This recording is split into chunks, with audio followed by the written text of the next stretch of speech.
Fala galera, tudo bem com vocês? Comigo tá mais ou menos, acho que com você, rubro-negro, também tá mais ou menos.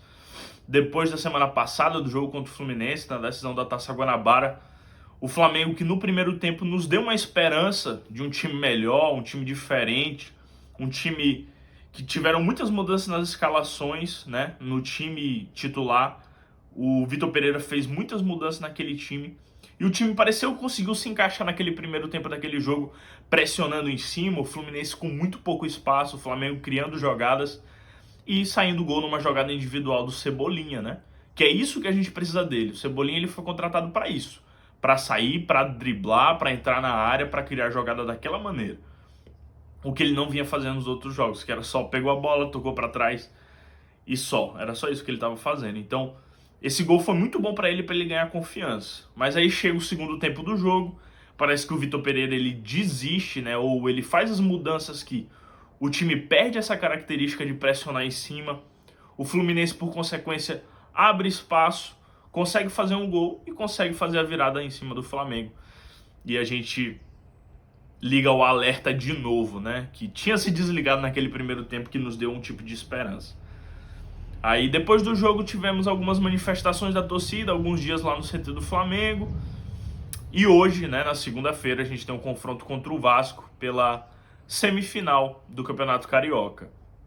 E ontem, para vocês ficarem pasmos, o jogo é hoje, 9 horas da noite. Ontem já vazaram a escalação do Flamengo. Geralmente, eu vou botar aqui para vocês na tela a escalação para que vocês possam ver. E geralmente esse jornalista ele costuma não errar nas escalações, ele sempre acerta. E eu fiquei assim abismado com 2 dias antes do jogo, praticamente 2 dias antes do jogo, já sai a escalação do Flamengo. Então imagina o tempo que o técnico do Vasco e que o time do Vasco tem para se preparar. Então é muito diferente você receber a escalação de um time 2 dias antes, praticamente 2 dias antes, do que 3 horas antes do jogo. Então o Vasco ele tem muito mais tempo para se preparar para o confronto contra o Flamengo. Vou botar aqui na tela a escalação, que é assim, o Vene Casagrande, que é o repórter, ele disse que o provável Flamengo vai ser Matheus Cunha, Pablo, Fabrício Bruno e Rodrigo Caio. Mateuzinho, Vidal, Thiago Maia, Ayrton Lucas, Arrascaeta, Gabigol e Pedro. Essa escalação, desde quando eu vi ontem, ela já me causou preocupação mais uma vez. Porque na minha mente, né, na minha cabeça, pelo que eu entendo de futebol, aquele time que jogou o primeiro tempo contra o Fluminense, ele poderia jogar hoje contra o Vasco. Porque o time do Vasco, ele dá a entender que ele tem ainda mais dificuldade de sair quando é pressionado. Então o Flamengo mantendo aquela pressão alta, jogando daquela maneira, o Flamengo ia ter mais facilidade para ganhar do Vasco no jogo de hoje. E o Vitor Pereira, mais uma vez, ele mudou completamente o time.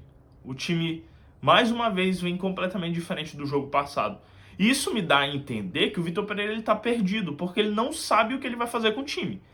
Me dá a entender que ele só está mudando várias vezes para ver se uma hora ele encontra um time ideal para o Flamengo. A única coisa que parece que é uma ideia fixa dele é jogar com 3 zagueiros, né? Que agora ele vai jogar mais uma vez com 3 zagueiros, Fabrício Bruno, Pablo e Rodrigo Caio. Que eu acho que é uma boa trinca de zaga, principalmente pelo Rodrigo Caio e pelo Fabrício Bruno. Mas o Cebolinha, que fez gol no jogo passado, não vai começar como titular. No momento que, teoricamente, ele ganhou confiança.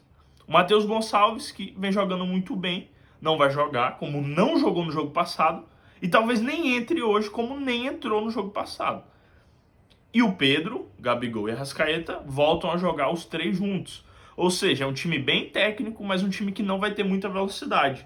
Apenas com o Mateuzinho e Ayrton Lucas, que vão jogar a partida. Então, nós vamos depender muito da atuação, principalmente do Arrascaeta, nesse jogo, porque ele não vem jogando muito bem, não vem jogando nada nos últimos jogos. E a gente vai precisar muito dele para criar jogadas, para botar essa bola para o Pedro ou para o Gabigol. Espero que a gente não fique só rifando 1000 cruzamentos, como a gente ficou nos jogos anteriores, achando que o Pedro vai ter que encontrar uma bola de cabeça. Eu espero um time do Flamengo mais criativo no jogo de hoje. E o Gabigol errando menos gols. E reclamando menos também, tomando cartão amarelo em 10 segundos no jogo contra o Fluminense. Eu não espero isso dele hoje. E eu espero que ele não perca oportunidades. No momento que a gente está vivendo, O Gabigol ele não pode perder as chances, porque a gente nem sabe se ele vai ter outra dentro do jogo. Se ele tiver uma, já é muito, né? Então isso tem me preocupado. Essa escalação que a gente acabou de conversar sobre tem me demonstrado que o Vitor Pereira ele tá perdido. Pode ser que o Flamengo chegue hoje no jogo, meta 3-0, 4-0 no Vasco. Pode ser, e eu quero que isso aconteça. Eu nunca torço contra o Flamengo.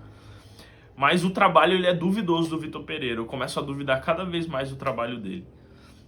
O Vasco é um time complicado, que joga com muita garra contra o Flamengo, é clássico. Não tem como dizer que um é muito favorito, muito mais favorito que o outro.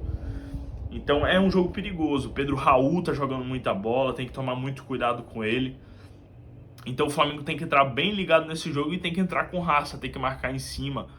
E tem que tentar terminar o jogo logo, fazer gols, marcar, porque aí o time do Vasco ele vai se sentir mais abatido. E eu acho que o Vasco tem menos poder de recuperação do que o próprio Fluminense, que é um time mais complicado para o Flamengo enfrentar. A gente ainda não sabe exatamente a escalação do Vasco, né? Porque só no Flamengo que se vaza uma escalação 2 dias antes do jogo. Mas eles não devem mudar muito em relação à última partida contra o Flamengo. Então, vamos acreditar, vamos confiar nessas mudanças e a gente espera que o Flamengo possa vencer hoje. A torcida merece uma vitória do Flamengo. Tá lotando todos os jogos, participando, cantando e protestando, como deve protestar desse time que não deve estar perdendo esses jogos para times que são bem, em teoria, bem mais fracos que o Flamengo. Então, o que vocês estão achando? O que vocês acharam dessa escalação que eu falei para vocês hoje, que é a provável escalação do Flamengo? Preocupante? Ou vocês acham que esse trio ele realmente vai funcionar no ataque? Que Vidal e Thiago Maia eles estão jogando bem no meio campo, porque sinto que eles marcam muito, mas não conseguem sair bem com a bola, não conseguem fazer lançamento bom, não conseguem criar uma jogada. Então o Flamengo fica muito limitado com eles. Então o que vocês estão achando dessa escalação? O que vocês estão achando do Flamengo? Quais são as expectativas de vocês para o jogo de hoje? Deixa seu like, comenta aí, eu quero ouvir o que você acha. E vamos torcer por Mengão, né? Valeu!